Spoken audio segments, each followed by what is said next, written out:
Hi VC, George back with another video.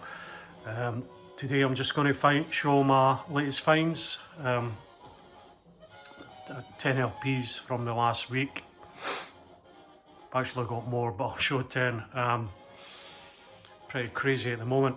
Yeah, so the first off, I've been watching Teddy's videos, or re-watching some of them. Teddy's channel is Eat Sleep Vinyl. He made really great videos. I don't think he's made one in maybe well over a year. I think he done 2 or 3 official videos for Analogue Productions, doing like Kinda Blue and Muddy Waters and something else, 2 or 3 others. So yeah, I mean, you could buy any album that Teddy shows and talks about. So it's basically jazz, but there's some blues in there and classical and whatever. So he was talking about this album. I thought I'd have a look, and I came across it really cheaply. This is Rachmaninoff, Vespers, Opus 37. I think this was first released in, I don't know, 64, 63, 64. It's a US copy from 1975 as a double album. The UK copy is just 1 LP. So there's no instruments on this, it's purely vocal album. So you have LP sides 1 and 4. Sides 2 and 3. Just a little booklet there with the words. So it's a spiritual album, really uplifting. So two vocalists, Konstantin Ognivoy, tenor, and Clara Korkan, soprano. It's a Russian choir. Very spiritual, religious songs and psalms and chants. Good if you're in the mood. Right, so next off we have a tenor saxophonist Tommy Smith. Tommy's from Edinburgh. I have one other album in my collection. He was in a little band called Forward Motion. But this is from 1989. Now Tommy Smith came from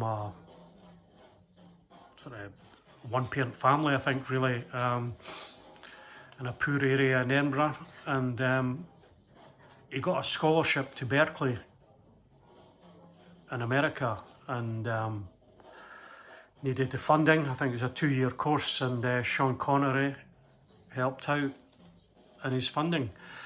So he'd done 2 years there and met Chick Corea, and Chick Corea told Gary Burton about him, and so he toured with Gary Burton for, I don't know, a year or 2, and Gary helped get him this recording deal, I think, with Blue Note at the time. I think he'd done a few albums with Blue Note. 1989, this would be his first big album. I mean, he was only 21 at the time. So we recorded this in New York, and we've got Gary Burton produced it. We've got Jack DeJohnette on drums, Eddie Gomez bass, Mitch Foreman on keyboards, piano, and John Scofield on electric guitar. Just a fabulous band that was put together for him. Great album, 6 tracks, and they actually released a 12-inch single of the main track, Ali the Walligator. Yeah, it's a great album. You can find it in the bargain bins here more than probably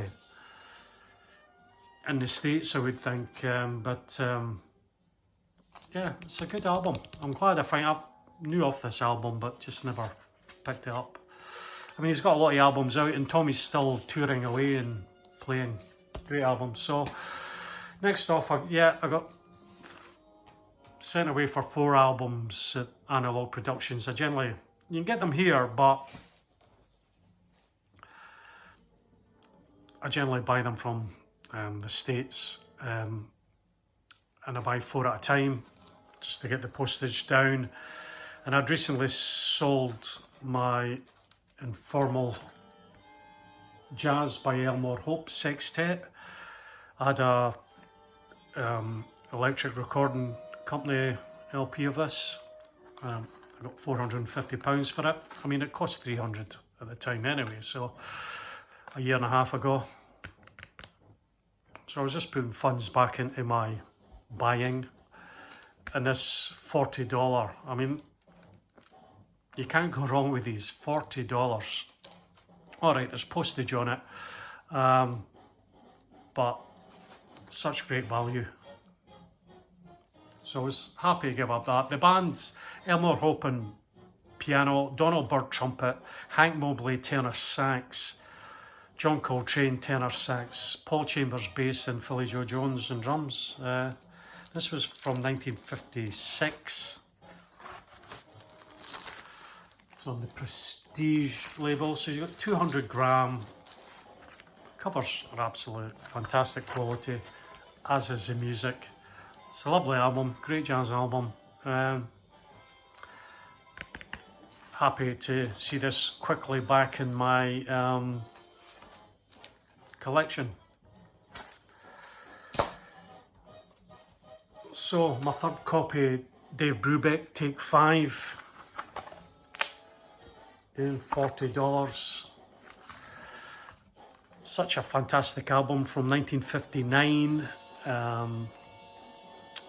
same year as Miles Davis' Kinda Blue, and it's easy to diss these albums and because they're so popular. It's just such a fantastic album, and sound quality is brilliant. I think I should have just went for the 2-disc 45 for another $20.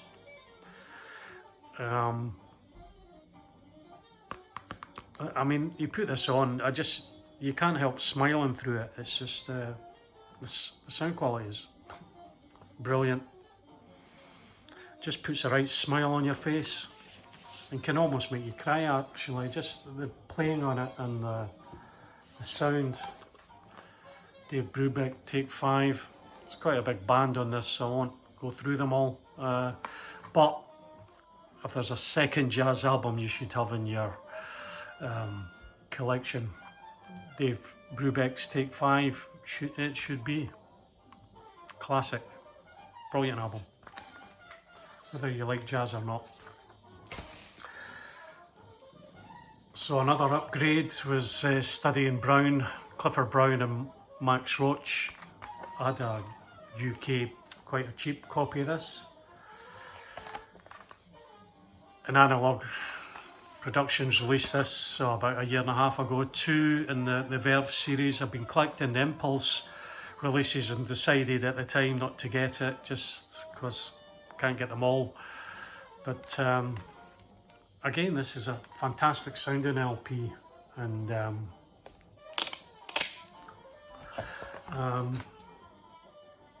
yeah, there's about 9 tracks on this. Harold Land on tenor sax, George Morrow bass, and Richie Powell on piano, from 1955. Great sounding album.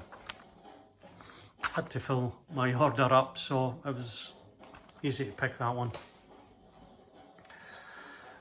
And being a big blues fan, Ellington Hopkins, Going Away from 1963 on the Bluesville label.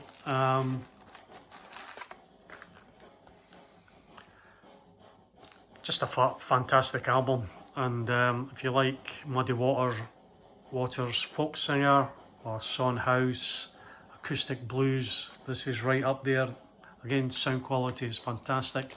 A wee 3-piece on this with Leonard Gaskin bass and Herbie Lovell on drums. Recorded by Rudy Van Gelder.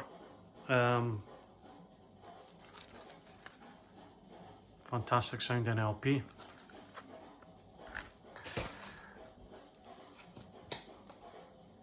4, yeah. So next off we have Pieces by Duke Ellington. So this was recorded in 1950, released in 1951, and I think the tapes were lost on this album. So it got this modern reissue. Fantastic sounding album. For 1950, you know, it was one of the first 12-inch LPs ever issued.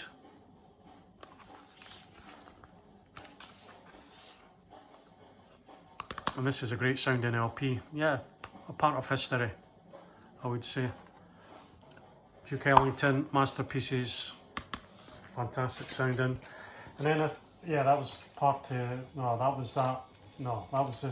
So ordered another 4, and that was part of it. I don't know. I mean, if you don't order these at the time, they go out, and it can take a year. Luckily, they reissue them again, but they can be quite hard to get if you really want. So I wanted Masterpieces by Ellington, and the couple I'm going to show them now. So this was a box filler.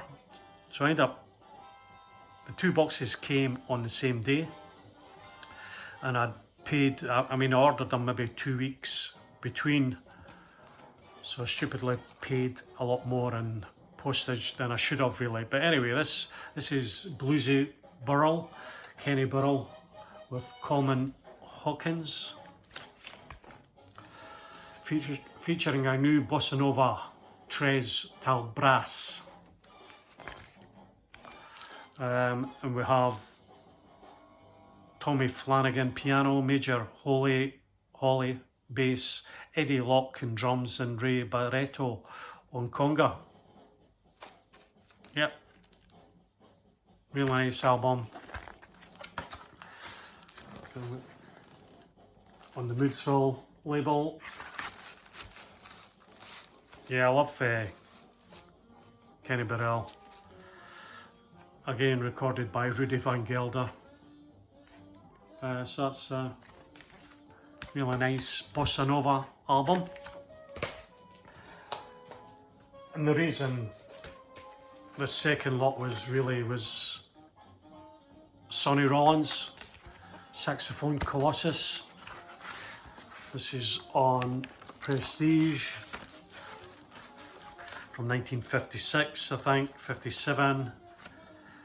Sonny Rollins sax, Tommy Flanagan piano, Max Roach drums, and Doug Watkins on bass. A famous LP of Sonny Rollins.